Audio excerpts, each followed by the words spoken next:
श्री त्रिलोक चंद छाबड़ा। यह मेरे भारत की छोटी सी एक झांकी है। अभी तो जमीन में नींव भरी है, शीश महल तो बाकी है।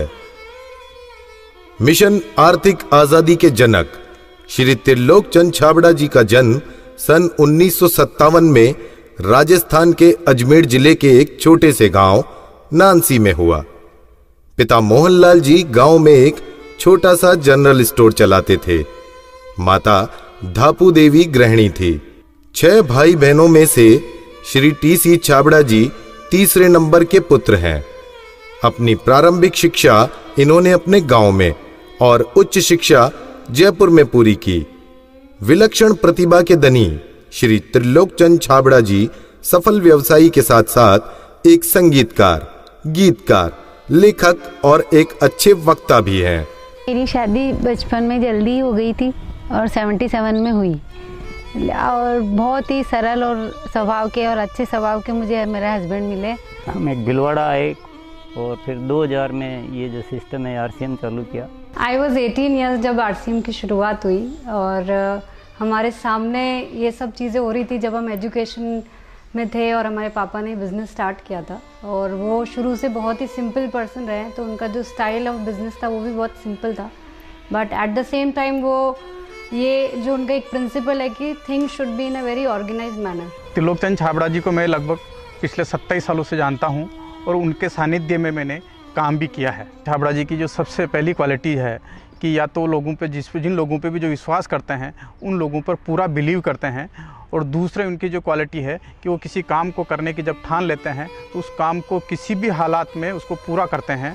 जब ये चालू किया था आरसीएम, उससे कुछ समय पहले कुछ सिस्टम यहाँ हिंदुस्तान में चलते थे जो जानकारी में आए, तो एक दिमाग में पता नहीं एकदम विचार से आया कि ये तो बड़ा सुंदर सिस्टम है। अगर हम इसमें नॉर्मल प्रोडक्ट जो हमारे रोज़ उपयोग होते हैं वैसे प्रोडक्ट लाकर अगर करें तो ये तो देश के लिए बहुत अच्छा सिस्टम है, बहुत सारे लोगों को इसका लाभ मिल सकता है। और उसके बाद एक ऐसा विचार जो अंदर पैदा हुआ तो उस विचार ने मुझे कभी रुकने ही नहीं दिया। टी.सी. छाबड़ा जी को मैं पिछले 25 सालों से जानता हूं और उनके सानिध्य में मैंने काम भी किया हुआ है। टी.सी. छाबड़ा जी की सबसे बड़ी क्वालिटी है उनके लिए काम होता है। काम छोटा और बड़ा नहीं होता, वो हर काम को उतनी ही सीरियसनेस से करते हैं, चाहे वो काम छोटा हो चाहे बड़ा हो।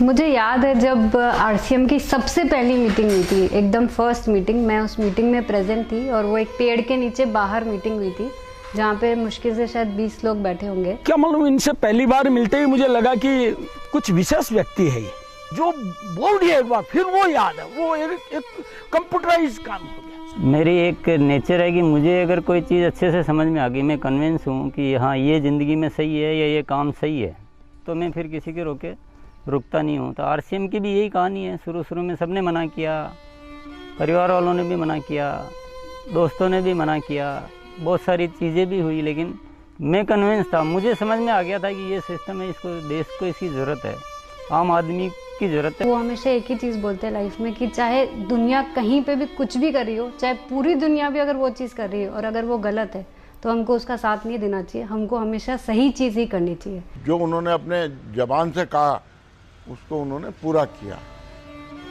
जबान के सच्चे ये उनमें मानता है। एमएलएम के नाम पर ज़्यादातर कंपनियां कुछ महंगे प्रोडक्ट लाती है उसमें और ज़्यादा कुछ उसमें से बांटने की कोशिश करती है, और हम आरसीएम में ऐसे क्यों प्रोडक्ट लाते हैं जो बहुत कम रेट में होते हैं। बहुत ज़्यादा इधर कुछ चीज़ों को हाई फाई करना या कुछ बहुत ज़्यादा हर कहीं खर्च कर देना, तो मेरे को कुछ महंगी चीज़ खरीदना पसंद नहीं है लाइफ में।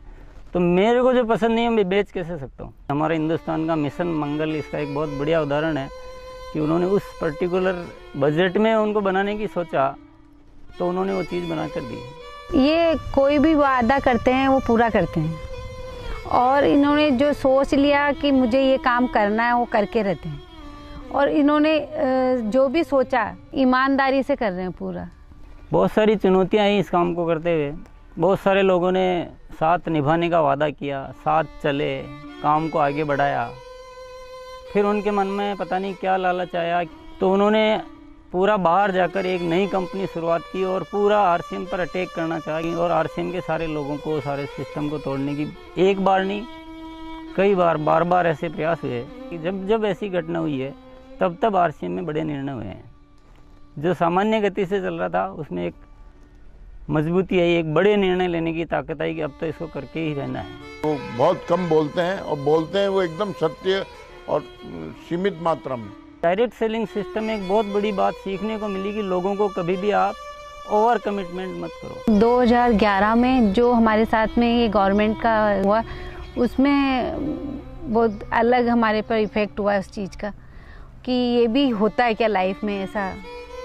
और वो ये जो एक फेज़ था वो बिल्कुल बहुत कठिनाई का दौर था, बहुत ख़राब स्थिति से हमें गुजरना पड़ा। मेरे परिवार पर संकट आए और परिवार से ज़्यादा जो हमारे जो टीम है, हमारे जो इतना बड़ा हिंदुस्तान में परिवार बन चुका था, उसको सबको दिक्कतें आई।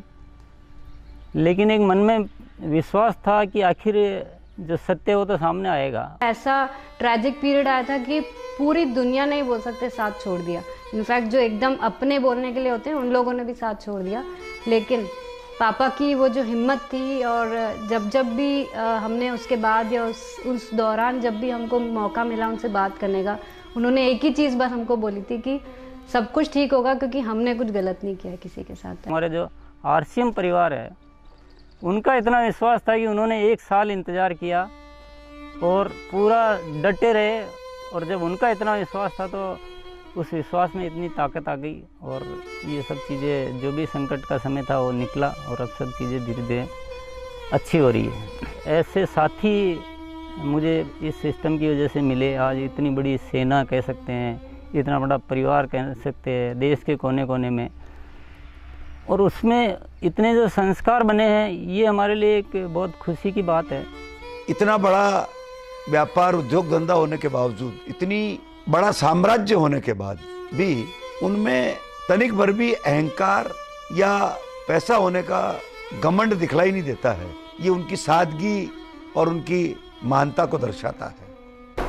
मुझे मेरे फादर इन लॉ की एक क्वालिटी सबसे अच्छी लगती है कि वो आज इतना बड़ा बिजनेस करने के बावजूद भी वो इतने डाउन टू अर्थ है कि किसी को भी विश्वास नहीं होता जब मैं उन्हें उनकी बातें, उनके किस्से सुनाती हूँ।